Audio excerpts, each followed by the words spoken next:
안녕하십니까, 호스트입니다.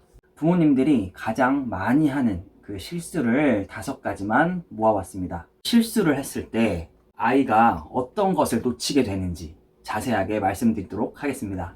첫 번째는 아이가 원하는 거 다 들어주는 거예요.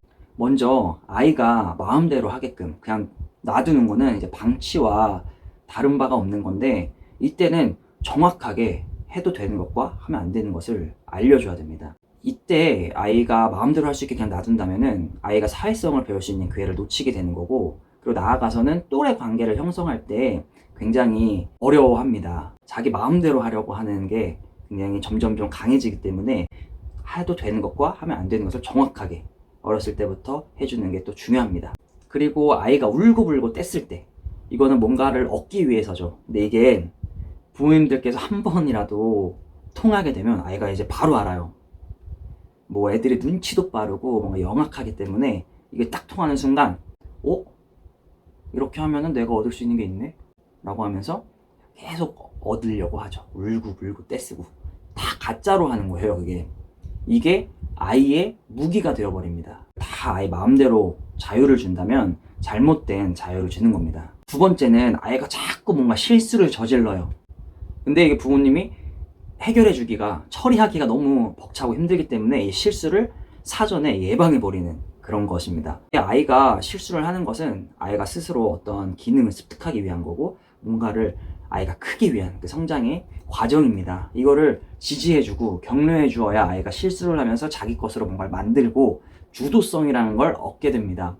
근데 이거를 부모님께서 뭐 실수를 했을 때 야단을 친다거나 싫어한다거나 실수를 아예 못하게 본인께서 다 도와준다거나 그러면 애는 자율성이며 주도성이며 모든 것을 습득할 기회를 잃고 다음 단계로 넘어가게 되기 때문에 아이는 굉장히 수동적이고 기능이 조금 다른 또래보다 떨어질 수 있는 그런 가능성이 있는 그런 상황에 이제 놓여지게 됩니다. 그래서 우리는 아이가 실수를 계속 했을 때 격려를 해주는 것이 굉장히 중요합니다.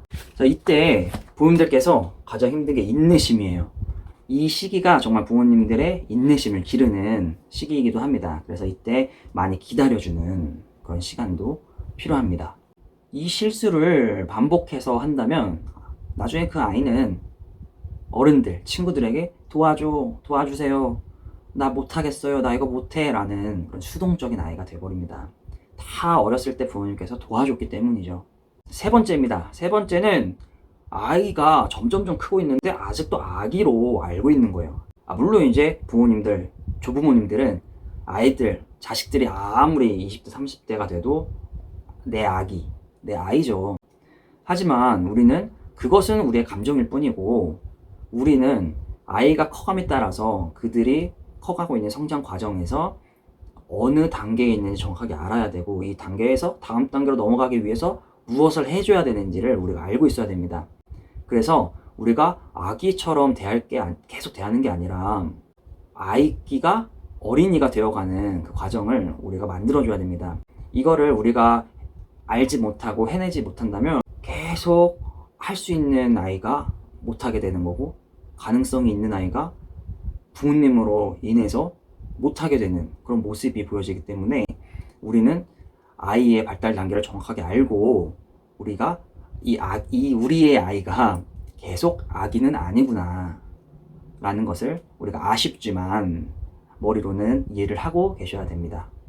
자, 네 번째입니다. 네 번째는 아이가 어떠한 잘못된 행동을 했습니다. 근데 이때 부모님이 똑같이 되돌려주는 거예요. 만약에 지나가다가 엄마 머리를 이렇게 딱 쳤어요. 근데 부모님이 화가 나가지고 너도 다 해봐! 퍽! 이런 상황에서 부모가 똑같이 해버리면 아이는 부모한테 되게 부정적인 감정을 많이 느끼게 됩니다. 이 아이는 우리 엄마 아빠한테 공감을 받지 못했어 그러면서 되게 속상해하는 감정도 생기게 되고, 그리고 이게 똑같이 이런 잘못된 행동을 반복하게 됩니다. 그래서 우리는 이런 상황에서 정말 이성의 끈을 놓지 말고 참고, 그리고 이 행동을 적절하게 상호작용을 통해서 해결해 나가야지 되는 겁니다.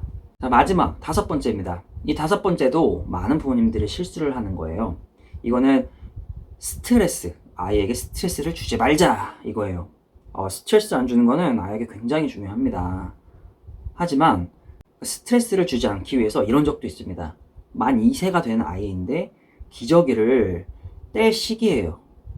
분명히 배변 훈련을 통해서 기저귀를 뗄 수 있는 아이인데 부모님께서 스트레스 주지 않겠다고 해서 안 떼시는 거예요. 근데 이거는 나중에 아이가 오히려 더 친구들은 다 기저귀 안 차고 속옷 입고 다니고 화장실 잘 다니는데 오히려 그런 아이들이 배변 훈련하지 않아서 더 스트레스를 받을 수가 있습니다.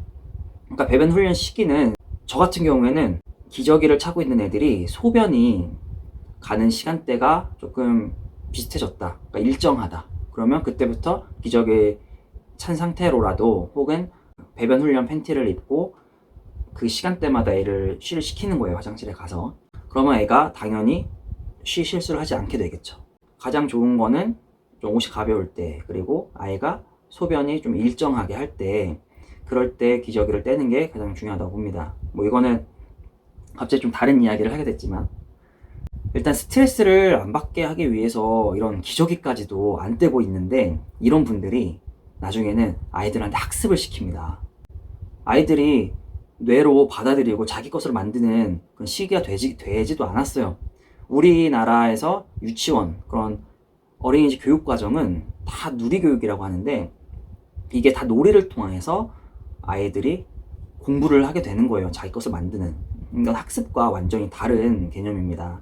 근데 이 학습을 통해서 아이들이 뭐 스트레스 받으면서 하는 거예요. 내 것을 만들겠죠. 뭐 나중에 도움이 되겠죠. 이게 조기교육이죠. 근데 이렇게 학습을 통해서 아이한테 더 큰 스트레스를 주면서 막상 아이가 겪어야 되는, 스스로 성장해 나가야 되는 과정에서는 스트레스를 또 안 주려고 하는 거예요. 이거는 말이 안 되는 양육자의 태도라고 생각을 합니다. 어렸을 때, 그러니까 유아기 5세, 6세, 7세에서 학습을 시킬 수 있어요. 이거는 부모님들 자유입니다. 하지만 이 시기에 학습을 받아들이지 못하는 그런 아이들은 창의성 발달을 방해합니다. 그런데도 만약에 학습을 원하신다면 뭐 학습을 하는 거죠. 이 창의성 발달과 학습이다. 저는 생각했을 때 창의성 발달을 더 중요하게 생각하겠습니다. 그리고 학습 같은 경우에는 이런 식이에요. 아이가 7살 때 뭐 6개월이 걸려서 뭐 더하기 빼기를 다 뗐다. 뭐 두 자릿수를 다 뗐다. 6개월이 걸려서. 근데 막상 학교에 가면 뭐 한두 달 만에 다 떼버립니다. 그러면 뭐가 더 효율적이고 뭐가 더 좋겠어요? 당연히 학교 와서 배우는 게 낫죠. 이렇게 생각을 하시면 좋을 것 같습니다. 지금까지 우리 양육자, 부모님이 실수하시는 부분에 대해서 조금 다루어 봤습니다. 우리가 아이를 처음 키우는 양육자이고 보호자지만 우리는 그래도 아이들을 어떻게 해줘야 될지 선택을 할 수 있는 권한이 있습니다. 우리가 이 권한을 잘 살려서 어떻게 할지 생각하시고 정말 최선을 다해서 아이에게 좋은 그런 양육자가 되셨으면 좋겠습니다. 감사합니다.